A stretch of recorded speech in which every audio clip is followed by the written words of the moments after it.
Hey there, Agnes. How are you doing? I'm doing so good, Trish, and I'm just so excited to be reviewing a new book. Now, is this another English book or is this an American one? Well, I do need to apologize. I do know that I should be doing a American book next, but I'm a little bit ahead on my British books, but I promise you the very next one will be an American one. We're actually going to go back and do one of the books that I love that I don't think I've ever done a review on. But this week we have the Norfolk Beach Murders by Judi Daykin. Hold it up, Trish. Because it's the, make sure I get it home.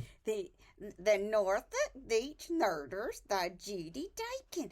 Oh, what did you think, Trish? Well, I really enjoyed it, but let's dive in and do it the right way. Oh, let's go over the concept.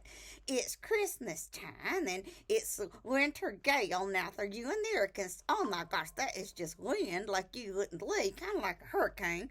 Feels like it's knocking you over. Anyway, it's lifting up and it's really treacherous, yeah. And we're on the Norfolk coast, and we're a section of the Norfolk coast where there's some really high cliffs, and it's eroding, away into the sea. And oh, and then these seal watchers, they got lots of seal watchers around here. Seal watchers discover a body. Correct. And we also were following a rough sleeper, which is a homeless person. There are American watchers, a rough sleeper who has come to the area.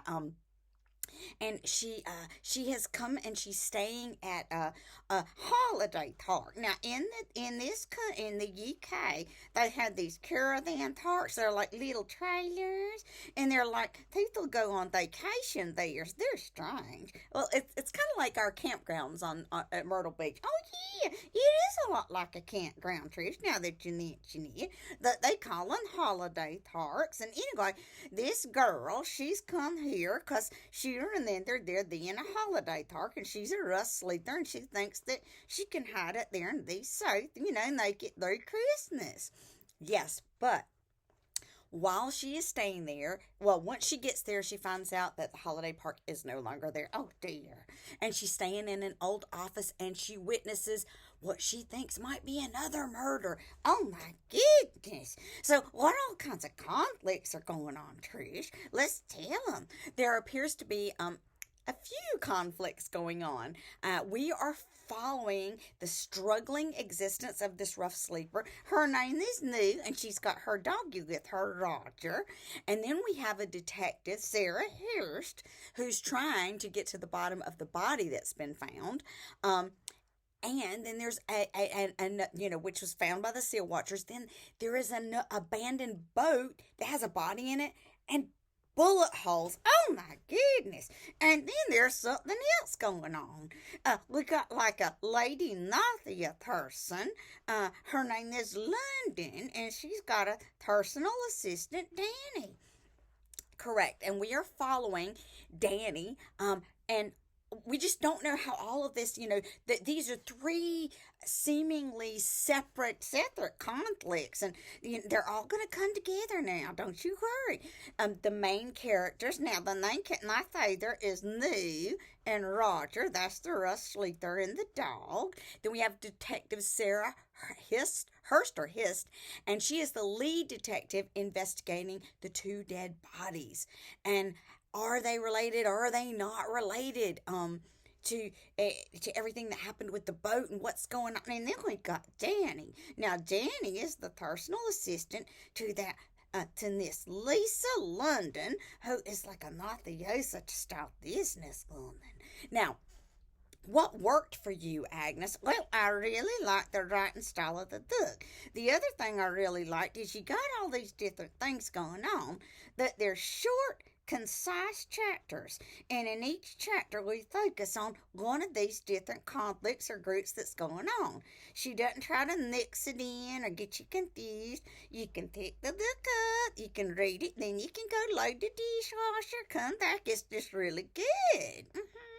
Is there anything that didn't work for you? Because I love the short chapters too, Agnes. That's one of my favorite things.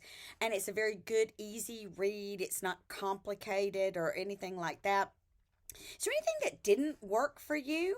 Oh, well, nothing about this that didn't work.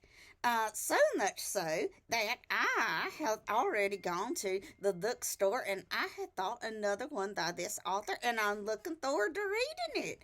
Did you really? Mm-hmm. Yeah, you think you'd know that, Trish? Anyway, the writing style, short chapters, very concise. You're following each set of characters exclusively in their own chapter, which is great. You can grab a quick read and then pop out and then come back for another read and immerse yourself in it. But at the same time, you can't wait to get back to the book. Now, how did you feel that it was on the action, Trish? Well, I thought the action was great. And it was very, very suspenseful at the end. Yes, it was. And I got to tell you, the other thing I liked about this book is it's not gross. No, it's not gross. It's not like some of those Scandi programs that you see on TV that the bodies are so gory, or I've read books like that. The descriptions are so intense, or the language is so raw that I just can't handle it, and then I just stop reading it. In this case, it was just the right amount of action, just the right amount of suspense, and it was done in such a way that it didn't gross you out, and you really didn't want to put the book down, and it grabbed you in. Yeah, so I mean, the action was just perfect, and the way it was written was perfect. What did you think? Did it have any subplots? Oh, now this is the thing. This really didn't have any subplots that you got to keep in mind. There's actually like 3 different conflicts going on that all come together. Now, I'd say to me the only subplot is this news, she's come back to this area and some people not remember her, and that's all I'm gonna say, no spoiler alerts. Correct. And they may remember her, and you're kind of in your mind, you're wondering, what the backstory is, and it never seems to get resolved in this book, and I don't know if it's going to be resolved in another. I just don't know, Trish. True, but the ending was extremely satisfying with this book, and the fact that we don't know what Moo's backstory is doesn't really matter. Yeah, because the end of the book, everybody seems to end up. I'm not gonna tell you. I tell you, the suspense in the end. Oh my goodness! Oh, you're just on the edge of your seat reading it and hoping to goodness that phone don't ring. That's true. That's true. But it's kind of like you don't want to read something and then it. Well, remember how everybody was mad at the ending of Lord of the Rings? This book, you are just going to be so satisfied with the ending. It ain't a Lord of the Rings. I can promise you that. Mm-hmm. Well, I think we're down to the ending, Agnes, and recommendations. Yes, I recommend this book. I really enjoyed this book.